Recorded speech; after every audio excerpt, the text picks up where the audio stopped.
ଚାଉଳ କ୍ଷୀରି ସେ ଯେକୌଣସି ପର୍ବପର୍ବାଣି ହଉ କି ବାହାଘର ହଉ କି ବ୍ରତଘର ହଉ, କ୍ଷୀରି ବିନା ସବୁ ଅଧୁରା। ନମସ୍କାର ସାଙ୍ଗମାନେ, ଆପଣମାନଙ୍କୁ ମୋ ୟୁଟ୍ୟୁବ୍ ଚ୍ୟାନେଲକୁ ବହୁତ ବହୁତ ସ୍ୱାଗତ। ଭିଡ଼ିଓଟିକୁ ସମ୍ପୂର୍ଣ୍ଣ ଦେଖନ୍ତୁ। ଭିଡ଼ିଓଟିକୁ ଭଲ ଲାଗିଲେ ଲାଇକ୍, ସେୟାର ଆଣ୍ଡ ସବସ୍କ୍ରାଇବ୍ କରିବେ। এই କ୍ଷୀରିଟିକୁ ମୁଁ ଆଜି କୁକରରେ ବନେଇବି।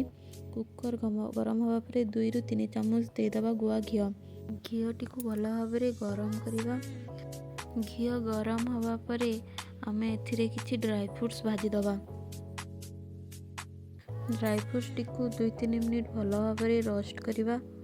ରୋଷ୍ଟ କରିବା ପରେ ଗୋଟେ ଜାଗାକୁ କାଢ଼ିକି ରଖିଦେବା। ତାପରେ କ୍ଷୀରିରେ ଗୋଟେ ଭଲ କଲର୍ ଆସିବା ପାଇଁ ଆମେ ସେଥିରେ 1 ସ୍ପୁନ୍ ଚିନି ନେବା ଆଉ ତାକୁ କ୍ୟାରାମେଲାଇଜ୍ କରିବା। ଏବେ ଆମେ ଲୋ ଫ୍ଲେମ୍ରେ 2ରୁ 3 ମିନିଟ୍ ଗୋଳେଇବା।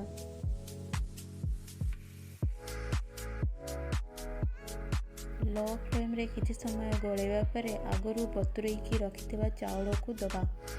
ତାପରେ ଚାଉଳକୁ ଆମେ 1ରୁ 1.5 ମିନିଟ୍ ପାଇଁ ଭାଜିବା। କ୍ଷୀରିରେ ଗୋଟେ ଭଲ ଫ୍ଲେଭର୍ ଆଣିବା ପାଇଁ ଆମେ 2ଟା ତେଜପତ୍ର ଦେଇଦେବା। ଚାଉଳ କିଛି ସମୟ ଭାଜିବା ପରେ ଆମେ ଏଥିରେ କ୍ଷୀର ଆଡ଼୍ କରିବା। ମୁଁ ଏଥିରେ 1/2 କପ୍ ଚାଉଳରେ 1.5 ଲିଟର କ୍ଷୀର ନେଇଛି। ଆପଣ ଚାହିଁଲେ କମ୍ ବେଶୀ ବି କରିପାରିବେ। ଏବେ ଆମେ ହାଇ ଫ୍ଲେମ୍ରେ କ୍ଷୀରଟିକୁ ଫୁଟେଇବା। କ୍ଷୀର ଭଲ ଭାବରେ ଫୁଟିଯିବା ପରେ ଲୋ ଫ୍ଲେମ୍ରେ ଆଉ 45 ମିନିଟ୍ ଫୁଟେଇବେ। ମଝିରେ ମଝିରେ ଏମିତି ମିକ୍ସ କରୁଥିବେ। 45 ମିନିଟ୍ସ ପରେ ଆପଣମାନେ ଦେଖିପାରୁଥିବେ ଆମ ଚାଉଳ କେତେ ସୁନ୍ଦର ସିଝିଛି। ଆଉ ଏବେ ଆମେ କ୍ଷୀରିରେ ଭଲ ଫ୍ଲେଭର୍ ଆଣିବା ପାଇଁ ଇଲାଇଚି ପାଉଡ଼ର ପକାଇବା। ଇଲାଇଚି ପାଉଡ଼ର ପକାଇବା ପରେ ଆମେ ଆଉ 2-3 ମିନିଟ୍ ଫୁଟେଇବା। 2ରୁ 3 ମିନିଟ୍ ମିକ୍ସ କରିବା ପରେ ଆମେ ଏଥିରେ ସୁଗାର ଆଡ଼୍ କରିବା। ମୁଁ ଏଥିରେ 1 କପ୍ ସୁଗାର ନେଇଛି।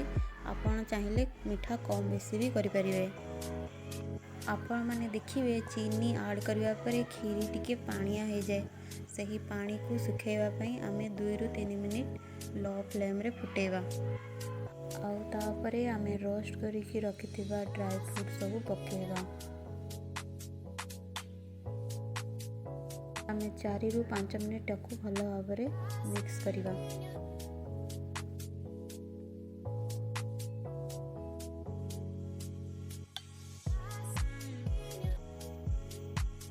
ଆଉ ତାପରେ ଗ୍ୟାସ୍ର ଫ୍ଲେମ୍କୁ ବନ୍ଦ କରିଦେବେ।